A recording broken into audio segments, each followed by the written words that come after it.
Are you cavity prone? Some people are more prone to cavities than others. In dentistry, we call this assessment their caries risk. It is important to understand your own caries risk so you can take preventative steps to reduce and avoid cavities when possible. The most common culprits for cavities are weakened enamel, dry mouth, an acidic oral pH, diet, and poor oral hygiene. While no one can have zero risk, those with low risk simply need to maintain their healthy diet and hygiene routine to help prevent cavities. However, those in the high-risk category should be on a proactive, preventive oral hygiene program.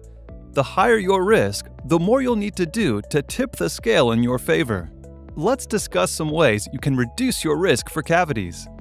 Improve enamel strength. Use a toothpaste with added fluoride or talk to your dentist about an in-office fluoride varnish applied during your next visit. Improve saliva quantity. Stay well hydrated. Your body cannot make saliva when in a state of dehydration. Use sugar-free xylitol products to stimulate saliva. Improve oral pH.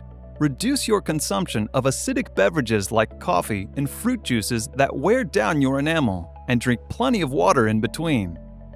Improve diet.